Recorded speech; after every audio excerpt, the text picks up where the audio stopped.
Voters' enthusiasm for Hillary Clinton may be slipping. A brand new Fox News poll shows Clinton's favorability rating falling to 45% from 47% in March.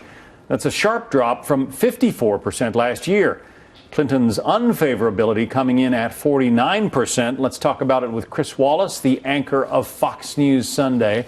We had a political segment with Larry Sabato in our first hour. He reminds us that it is 544 days until we elect a new president.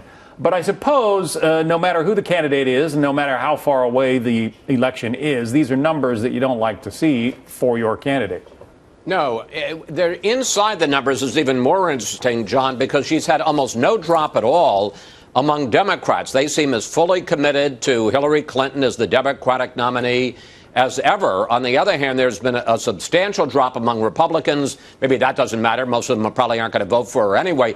But a substantial, I think, 11-point drop among independents. That's very important because in the matchups that the Fox News poll did with other candidates, basically it's about 45-45, her versus various Republican potential candidates. So it's that 10% swing vote that's going to be very important. Those are the independents. Those are the swing voters. And she has lost a lot of support among them. Yeah, that's where elections are won and lost, really, is with the independents, right? Absolutely. As I say, basically, the runoff almost seems to be like a generic candidate, a Democratic versus a Republican, 45-45, maybe slightly different depending on which the candidate is. But it's that 10% that's kind of movable by their opinions, largely independent, largely moderate, that are going to decide who wins this election. Let's take a look at the head-to-head poll on the Republican side. I think we can pull that up. Some interesting numbers there.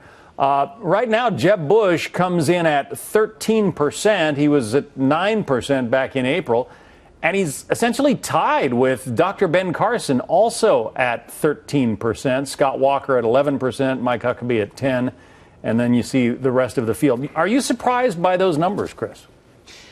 Well, yeah, I kind of am. I mean, the first thing that's dramatic there, and if you look at the plus or minus average, the margin of error, the top half dozen candidates are all within the margin of error. So somebody who's 9 might really be at 13, and somebody who's at 13 might be at 9, which just shows how incredibly close this is. I have to say I'm a little surprised that Bush is so low, that Walker seems to have fallen back to the pack.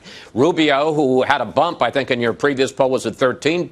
Is now at 9%, and really quite surprised that Ben Carson is doing so well. That shows, I think, to some degree, the advantage he has just announced. He was on Fox News Sunday this last week, so he's been getting a bit of a bump in the polls. But this is anybody's game. I mean, go back to Larry Sabato, 500 days. Listen, in 10 days, this will change again. This is a wide-open field, most wide open that I can remember. Since the entire nation watches you on Fox News Sunday, it's no wonder that Ben Carson got that bump. That was really what put him over the top. That's right. Hey, let's talk about on the Democratic side, because some interesting numbers there. Hillary Clinton comes in with 63% among Democrats when asked, who would you like your nominee to be?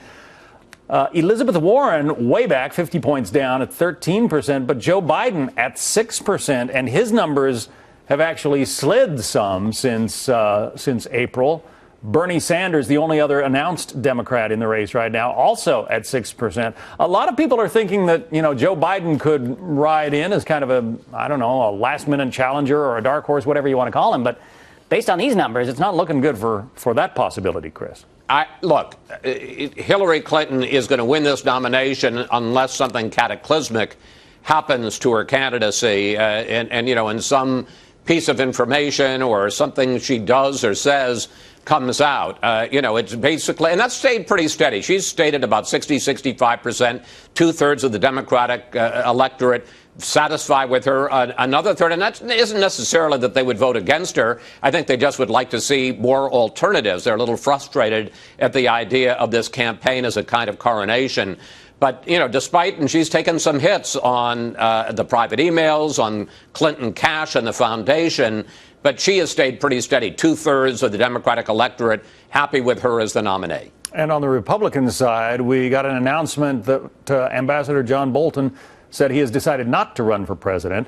We're also going to be getting an announcement from former New York Governor George Pataki, a guy who has been a giant killer before. I mean, he knocked off Mario Cuomo to become governor of New York, the former, fairly unknown mayor of Peekskill.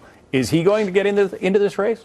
Oh, boy, I was hoping you weren't going to ask me that question. I have absolutely no idea. But at this point, it's almost more news if you don't decide to run than if you do decide to run. We're looking at over a dozen announced Republican candidates, and a lot of them very qualified, sitting former senators, sitting former governors, a lot of real heavyweights here. So it's a serious field, a very talented field. The only question is, are they going to chew each other up on the way to facing Hillary Clinton in the general election?